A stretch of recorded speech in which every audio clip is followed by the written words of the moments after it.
Qu'est-ce qu'ils construisent? Qu'est-ce que c'est que ça? On dirait un bouclier. En plasma ou juste en électricité concentrée. Une barricade pour nous piéger. Comment vous le savez? Oh allez, c'est bon, je suis saoulé. J'en ai ras le cul des films qui ont été écrits par des gamins de 10 ans. Pourquoi il parle à la télé? Ah, c'est le début de ce qui m'énerve. Il est en train de lancer sa carrière de youtubeur, fais pas gaffe. Tourné sur un attel avec le budget d'une sortie scolaire. Bière? Bière. Tu l'as sûrement raté, perdu au milieu de tout le catalogue Netflix, mais on va parler d'un film de Jeremiah Jones. Bienvenue dans La Panos, aujourd'hui on va nettoyer Alien Warfare.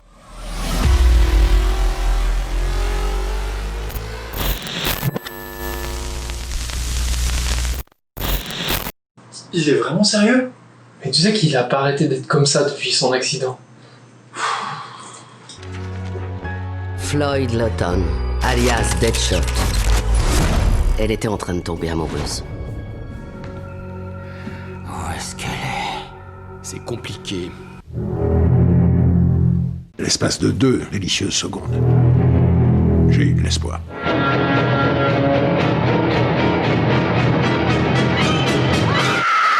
Rien que l'AVS et la LPP, ça couvre que 50% de ton salaire. Tu te rends compte, à la retraite, il faut que tu fasses un 3e pilier, je te l'ai dit déjà. Comme je le disais, Alien Warfare est sorti en 2019 sur Netflix. En 2019? Putain! C'est vrai que pour un film sorti la même année que Avengers Endgame, ça fait un peu pitié. Bref, le film met en scène 4 Navy Seals censés être les meilleurs des meilleurs de l'armée américaine. Et pourquoi est-ce que j'arrive pas à y croire? Le film n'a pas encore commencé que l'on retrouve la Dream Team dans ce que l'on doit deviner être un flashback.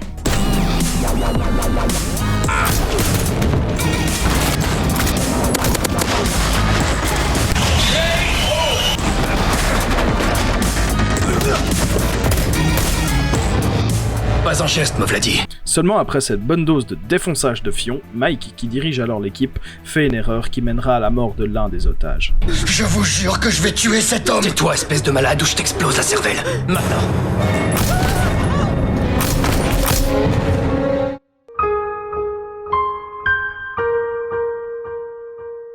Je sais, cette scène est littéralement anecdotique, mais pour moi ça annonce déjà la couleur, ce film est une purge. On retrouve maintenant Chris qui se touche la bite sur le canapé lorsqu'il reçoit un coup de fil. Marx. Oui, monsieur, bien reçu. Je convoque tout le monde, y compris Mike, à 13h précise demain. Chris se lève donc avec la tête d'un tueur en série pour partir à la recherche de Mike, qu'il retrouvera grâce à la magie du montage. Mike travaille maintenant dans un stand de tir avec des clients bien motivés. Avec ça, j'aurais plus peur de toutes ces petites ordures qui nous pourrissent la vie. Je serai la Charles Bronson du quartier, ils n'oseront même plus me croiser du regard. Ce sera peut-être pas aussi simple, mais ça va y contribuer. Il est maintenant l'heure d'une petite joute verbale avant de passer à la suite. Il te faut une lunette pour le toucher d'où t'es. Possible. Il y en a une dans le bureau, là où t'es planqué. Et vu que le film n'a pas le temps de tout expliquer, Chris va glisser une anecdote sur leur père pour que nous autres débiles comprenions qu'ils sont frères. T'es une tête brûlée. Tu l'as toujours été. Comme papa. Tu vas me faire la morale? Oui, parce que comme papa, un homme est mort à cause de toi. Suite à cette humiliation, Mike décide de se prendre une cuite dans un bar et le film nous répète ce qu'on nous a dit il y a 5 minutes. T'es une tête brûlée. Tu l'as toujours été. Comme papa. Tu vas me faire la morale? Oui, parce que comme papa, un homme est mort à cause de toi. Les répétitions, mais qu'est-ce que ça peut me gaver? D'habitude elles sont là pour nous expliquer un truc qu'on n'aurait pas compris, mais c'était il y a 5 minutes! Nous sommes donc à 13h précise demain, au siège des Navy Seals, et on va nous présenter le reste de l'équipe. Tout d'abord, nous avons Torp, le malin de la bande qui commande des filles en Ukraine. Elle vient de Lettonie. Et finalement, Jonesy, le comic relief de ce film, qui sera là pour dédramatiser la situation. Merci Jonesy. Et vu que sans ça, le film n'aurait jamais pu commencer, Mike arrive au meeting. J'ai pris un peu de ventre. Et la CIA peut maintenant faire appel aux effets spéciaux pour faire apparaître un projecteur et nous expliquer que « Veuillez insérer scénario aléatoire de film d'action ». Non mais, Evan, tu peux pas commencer à résumer un film comme ça et puis nous laisser en plan. Si monsieur insiste... Donc l'intrigue qui a déjà été vue et revue 100 fois ailleurs nous dit qu'une base top secrète ne donne plus de nouvelles. Depuis environ 12 heures, nous n'avons plus de contact avec les agents présents sur place. Nous devons savoir pourquoi. Jonesy va en profiter pour faire du Jonesy et nous expliquer ce qui a pu se passer selon lui. Peut-être qu'ils ont pris une petite journée de congé et qu'ils sont partis se balader. Et en plus, il paraît qu'il y a une boîte dans le coin et que les filles sont hyper professionnelles. À mon avis, vous devriez prendre tout ça un peu plus au sérieux. Premier maître Jones, ou plutôt comme vos amis vous surnomment, Jonesy. Et moi aussi, je peux jouer à qui c'est qui est la plus grosse. Dan, espèce de brosse à chiottes. C'est toi la brosse. Hello darkness, my old friend. Et maintenant, grâce au pouvoir des sous-titres, nous savons que nous sommes dans la forêt du Caucase, visiblement située en Amérique du Sud. Et peut-être que le film va enfin pouvoir commencer. Non, bien sûr que non. C'est donc après une petite randonnée sur fond de bruit de pas, la Dream Team arrive devant ce qui ressemble à une fabrique de parfums. Il y a marqué fabrique de parfums au-dessus de l'entrée. Ouais, bah pour moi, ça sent pas bon du tout. Mais y a rien marqué là. Mais ils ont déjà pas les moyens d'engager des acteurs, tu vont pas mettre des incrustes non plus.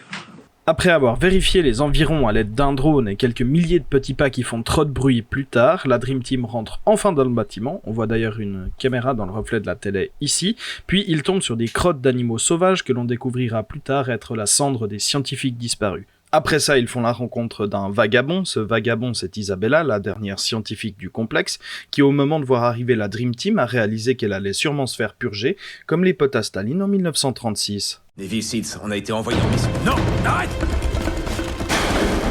On a un code tango dans l'aile nord, je répète, code. Faudra travailler la vitesse. On vous dira combien vous nous devez quand on sera rentré. Ta gueule, Jonesy. Après cette course-poursuite haletante, l'équipe est tout aussi intriguée que nous de découvrir le visage d'Isabella.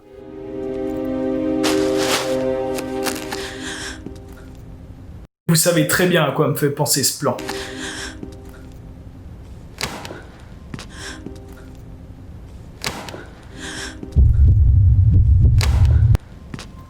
Donc la Dream Team pratique un examen médical du pauvre sur Isabella et l'interroge. Seulement elle semble tout aussi étonnée qu'eux qu'il n'ait pas eu plus d'informations. Un projet classé secret défense, et c'est tout. Si c'est tout ce qu'on vous a dit. Va falloir nous en dire plus. On se calme. Maintenant que tout le monde est au clair sur le fait que personne bite rien à la situation, on va nous montrer le laboratoire. Mais scénario à 2 étages oblige un passage par l'ascenseur.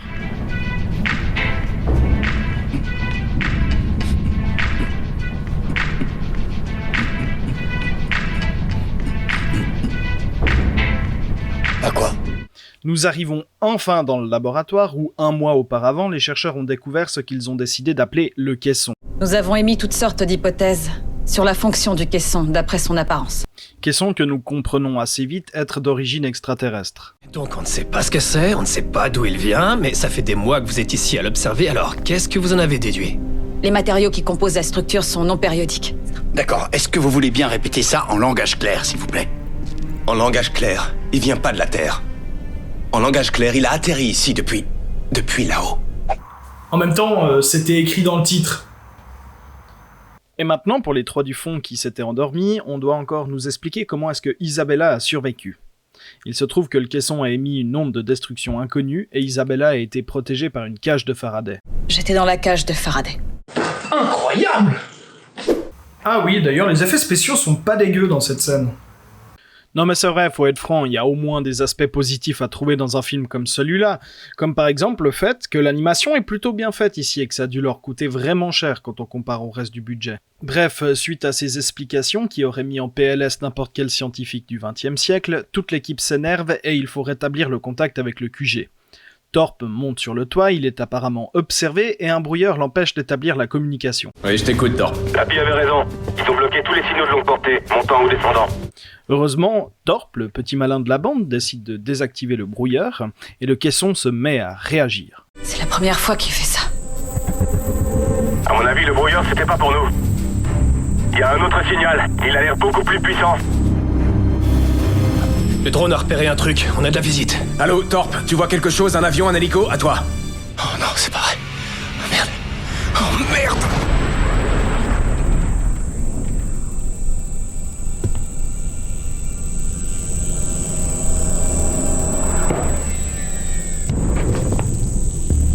Et là, est-ce que vous êtes assis?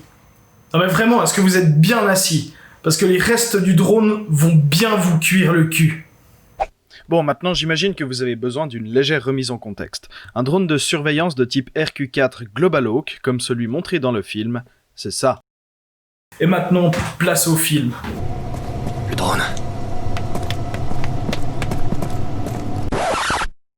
Là je peux pas, là je peux plus.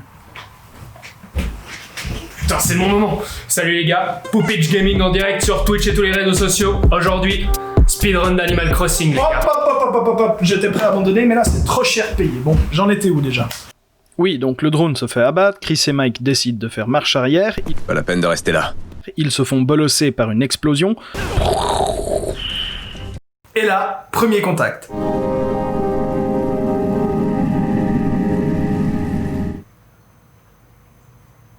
Et puis là, tu fais pas de commentaires, tu dis rien.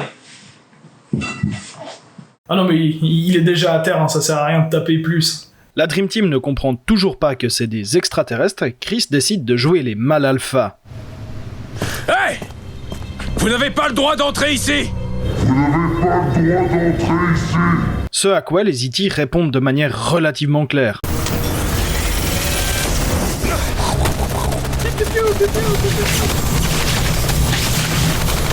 Les extraterrestres sont apparemment insensibles à nos misérables balles humaines, et quelques dizaines de magasins vidés plus tard, la Dream Team se met à l'abri. Jonesy doit alors monter avec la carte d'accès pour bloquer les portes, et décide à la zob de former Isabella au tir de combat. Vous savez vous servir de ça? Non, mais ça va pas, il est pas Le question cran que est je- enlevé. N'appuyez pas sur la détente sauf pour tirer. Ne visez rien sauf si vous devez tirer. Et n'hésitez pas à tirer si vous voyez des petits hommes verts. Et Seb, qui a une formation de tir de combat, va vous expliquer comment Isabella aurait dû être formée. Alors, donc, premièrement, tu déplies la crosse. Ah, en fait, je crois que c'est bon là, tout le monde sait qu'on n'enlève pas la sécurité sous peine de se mettre une balle dans le pied. Donc Jonesy court pour apporter la carte, J'ai la carte pour verrouiller la porte! se fait bolosser par un courant d'air,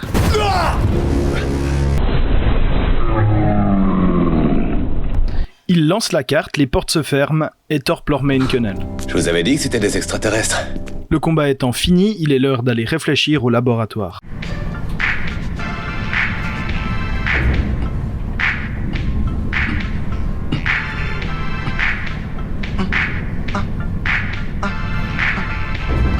Une fois au laboratoire, Chris annonce qu'il a grillé la moitié de ses munitions. Pour info, j'ai grillé la moitié de mes munitions. Je veux savoir où vous en êtes dès que possible. Dan, tu peux faire le compte des munes depuis maintenant? Et compte de munitions, je note la moitié.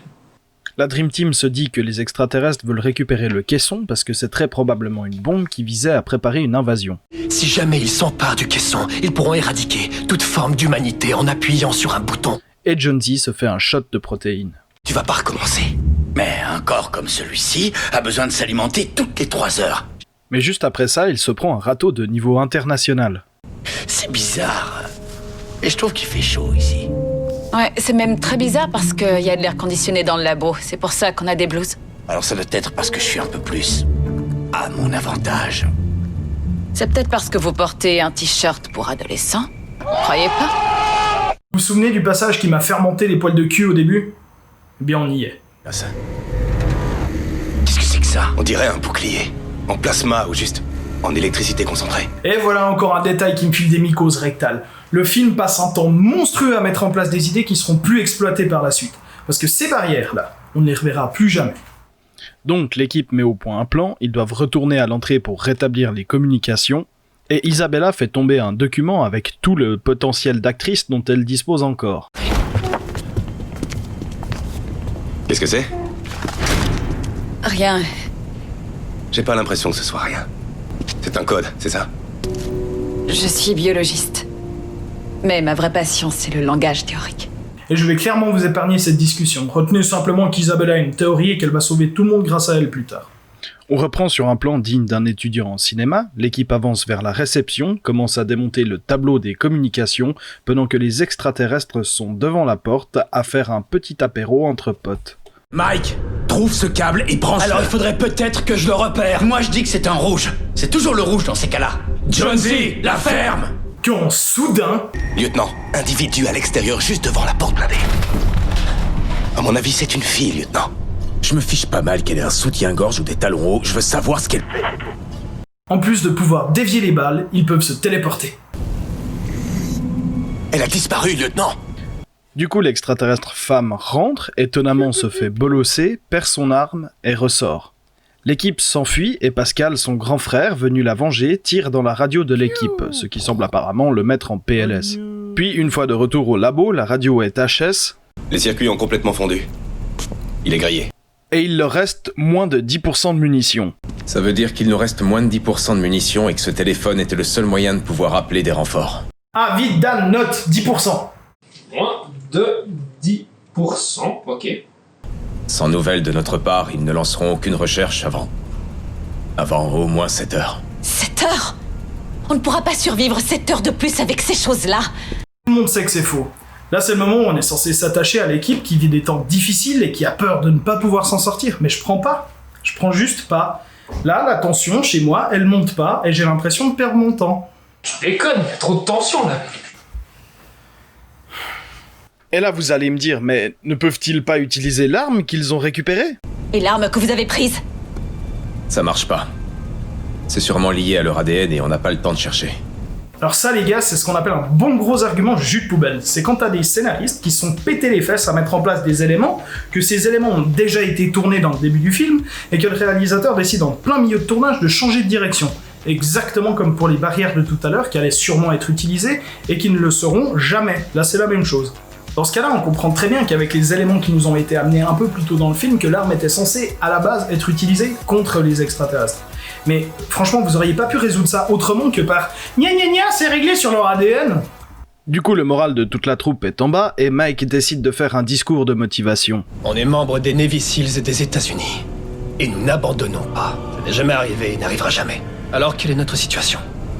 Pauvre en munitions, c'est vrai. Un ennemi avec une puissance de feu supérieure, c'est vrai aussi. Mais il leur manque une arme. Exactement. Et il leur manque autre chose. Un leader. C'est notre lieutenant. Mon frère. Nous sommes des téléspectateurs, membres de la critique cinématographique Internet. Alors quelle est notre situation? Pauvre en rebondissement, c'est vrai. Un film avec un niveau scénaristique jamais atteint, c'est vrai aussi. Et vous savez ce qu'on a et qu'ils n'ont pas? Un putain de sens de l'humour et un week-end complet à perdre pour tourner cette vidéo.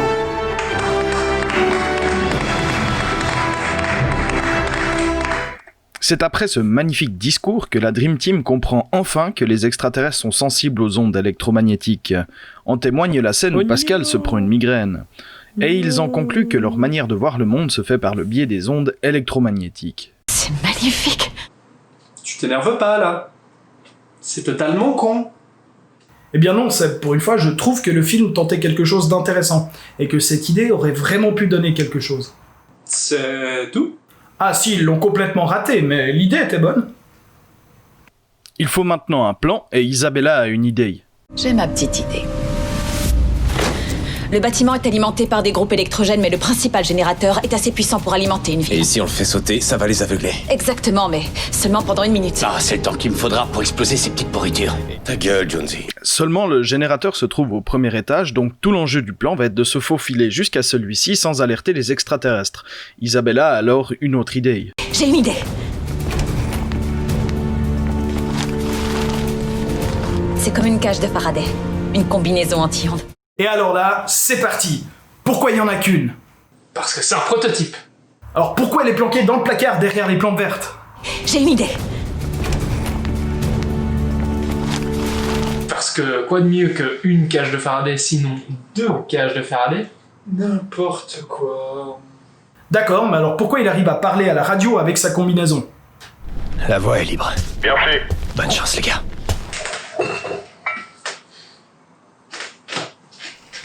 Bref, le plan consiste à réunir tout le matériel électrique dans un seul et unique endroit, afin que les extraterrestres se fassent inonder d'ondes au moment de l'explosion du générateur. Et là, c'est l'heure du grand moment de gloire pour Jonesy et son mixeur.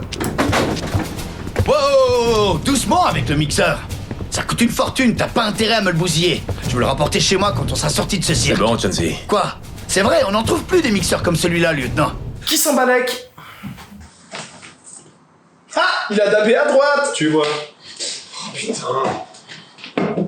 J'ai passé des heures sur internet pour trouver ce modèle. Il est plus puissant qu'une machine à laver. Ce truc fait les meilleurs cocktails aux protéines au monde. Non, mais j'ai vraiment besoin de mes cocktails aux protéines. Franchement, vous n'avez pas le droit de me faire une chose pareille. Je sais que je viens de passer 20 minutes à gueuler. Et si vous êtes toujours là, c'est que ça doit pas encore être trop long. Mais cette scène prend vraiment trop de place. Ça prend vraiment plus de place que ta vidéo. Qu'est-ce que tu fais avec ça? On peut pas y aller à deux, alors. Non, attends, c'est à moi d'y aller. Qui va nous commander? Tu sais quoi? Garde la combinaison. C'est un ordre. J'ai failli pleurer. C'est tellement beau. Suite à cette démonstration d'amour, Mike, qui a déjà la combinaison, est prêt à partir. Et devinez ce qui nous attend.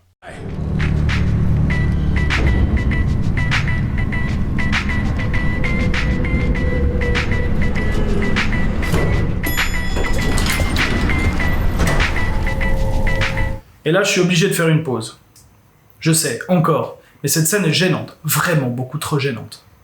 Mais sans déconner, regardez ça, on se croirait aux Jaggers en fin de soirée un samedi, quand t'as le gros beauf Yves Requet qui vient harceler sexuellement la seule pauvre fille qui a eu l'incrédulité de rester dans le bar à des heures pareilles. Wesh madame, tu es enfin arrivé, c'est quoi ton deuxième vœu maintenant là, hein? Oui, joli tout ça, t'offres un verre ou bien on va tout de suite chez moi, ça se passe comment?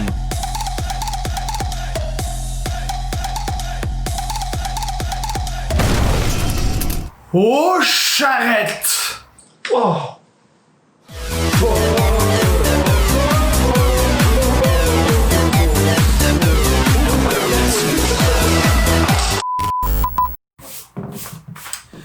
Donc, Mike et la Dream Team avancent, Chris nous sort un téléphone du plafond de l'ascenseur et ils mettent en place les pièges. dans la scène où ils se mettent en place, on peut voir un espèce de cache virtuel à poser au bout de leur canon, qui est probablement là pour cacher... Leur talent d'acteur Non, à mon avis, il est plutôt là pour cacher les espèces d'embouts orange qui servent à différencier les armes factices des armes qui peuvent vraiment tirer. Mais bon, si tu sais à quoi ça sert, mets un commentaire. Et mets un pouce bleu. Reprenons, la Dream Team est en place, et pendant ce temps-là, Mike court avec un balai dans le cul avant d'arriver dans une pièce qui ressemble à un bureau. Qu'est-ce qu'il fout dans un bureau? Il cherchait pas la salle des générateurs? Je sais, il était en train de chercher son talent. Non, il en a jamais eu, il peut pas partir le chercher, c'est mort. Ah. Du coup, il est dans un bureau. Quand, soudain... Chérie, je suis rentré. Mike est donc piégé et il est persuadé que Pascal peut le voir malgré la combinaison. Isabella lui explique alors que plus il bouge, plus il crée de l'électricité statique, dévoilant ainsi sa position à Pascal. Le contact radio à travers la combinaison cache de Faraday, à la limite, ça passe encore. Mais comment elle fait pour voir à travers ses yeux, là?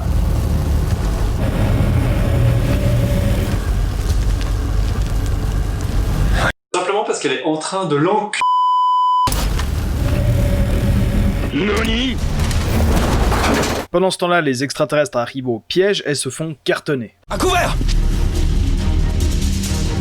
Je suis à court de munitions! Oh Dan, on était où avec les munitions? Moins de 10%. Ok, bon, alors note que Torque n'en a plus. J'en change! Allez! Pourquoi il tire pas sur nous? Oh, d'accord. C'est pour vider nos munitions. Ah bah enfin tu comprends! Vous tirez beaucoup trop, et en plus ils ont un bouclier. Tirez dans les appareils! Oh de bleu, tirez pas dans les appareils! Bon Dan, il me faut un décompte complet des munitions.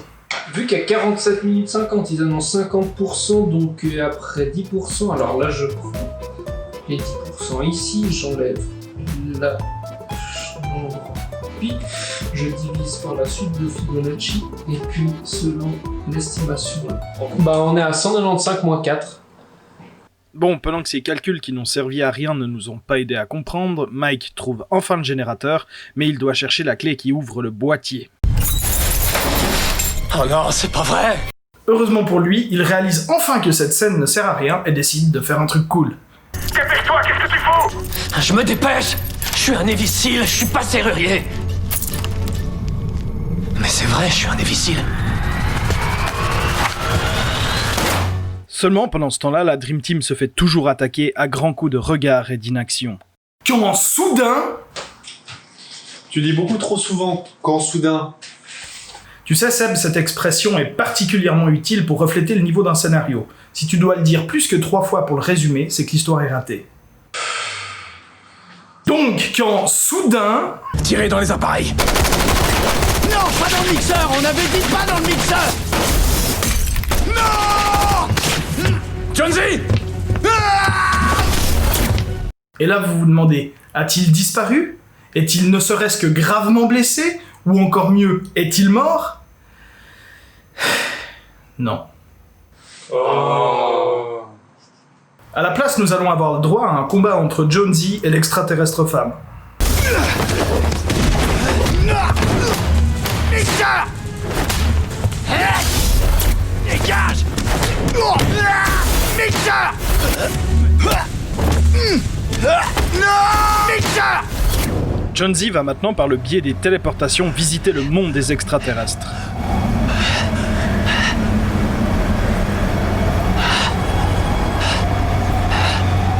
C'est sympa ici. Je sais, je passe un temps de malade à résumer le film, au point où on s'en est plus vraiment à résumer. Si ça t'énerve, lâche un commentaire de rage, mais ce détail a son importance. Oui, car Jonesy va réaliser, grâce à ce voyage, un détail clé pour la suite. Que les effets spéciaux ont été faits avec les pieds? Non mais presque, pas les effets spéciaux. Le scénario a été écrit par un gorille apprivoisé. Réparambé! Un ange parti trop tôt. Bref, l'équipe continue à vider des munitions. Pour rien, Mike active le générateur et les extraterrestres sont PLS. La Dream Team peut enfin souffler. Non, soudain... Non! Chris est donc gardé en otage et la Dream Team se replie dans ses quartiers. Mike s'énerve et Jonesy peut enfin nous parler de son voyage. Une ville, on aurait dit une espèce de coquillage. Oui, il a vu un coquillage ici. Bref, passons. De toute façon, on commence à être habitué à l'absurde, mais heureusement, Isabella a une autre de ses merveilleuses idées. La suite de Fibonacci. Et c'est un nouvel élément scénaristique sorti du chapeau! Et grâce à la suite de Fibonacci, Isabella et Thorpe se rappellent de leur théorie du début et arrivent à décoder les infos transmises par le caisson. La suite de Fibonacci est une séquence mathématique. On la trouve partout. Dans les coquillages, l'ADN et dans cette chose. Le voilà, votre décodeur. Oui, exact. Et d'après vous, qu'est-ce que c'est quoi que ce truc? A. Une bombe. B. Une bombe. C. Ce n'est pas une bombe. D. La réponse D. Ne vous inquiétez pas, la réponse arrive tout soudain. En attendant, la Dream Team décide d'échanger Chris contre le caisson. Et Mike se donne un côté méchant. On s'occupe. Et là, il est l'heure de découvrir quoi c'est qu'il y a dans le caisson. Et pour le visionnage de cette scène, il est vivement conseillé de s'asseoir. Oui, asseye-toi. Eh ben, un pouce bleu!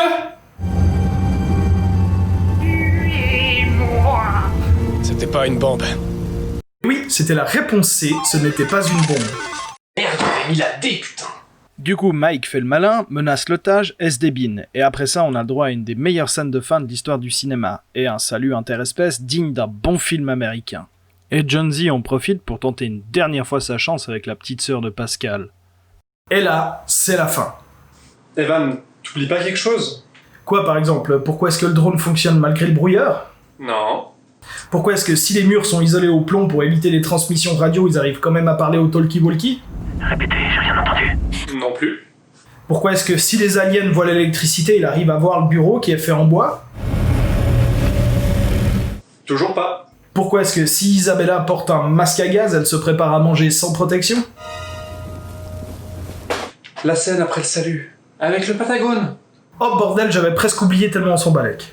Plus je réfléchis à tout ça, et plus je me dis que le Pentagone se contentera du scénario dont on a parlé tous les deux, parce que dès que je songe à leur dire la vérité, du style « Ouais, j'ai été enlevé », je veux dire... De toute façon, je me souviens pas du tout de ce qui s'est passé. On trouve un caisson et on découvre que c'était une capsule pour Martiens. J'enfile une combinaison pour être invisible, Jonesy est téléporté dans un autre monde, et si on dit ça, on va nous enfermer. Tu peux être sûr qu'après ça, on partira plus en mission. Je vais me chercher une bière.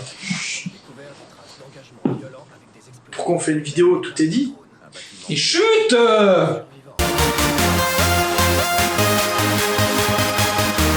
Non, attendez. Il y a 2-3 trucs que j'aurais voulu savoir avant la fin, là. Est-ce que Thorpe, il a rencontré son Ukrainienne? Est-ce que Jonesy, il a trouvé un mixeur convenable? Et est-ce que Isabella, en voyant le résultat final du film, a refusé de tourner dans la scène du Pentagone? On s'en fout!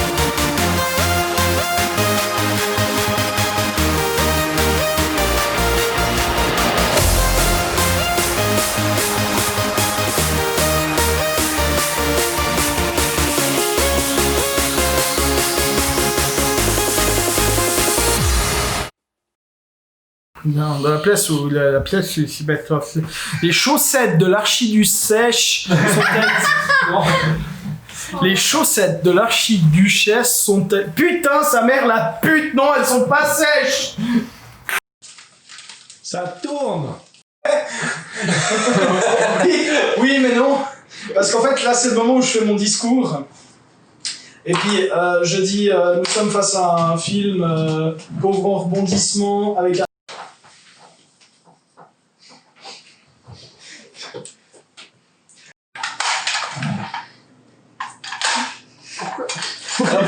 Je suis désolé. Il y a un seul truc dont j'ai...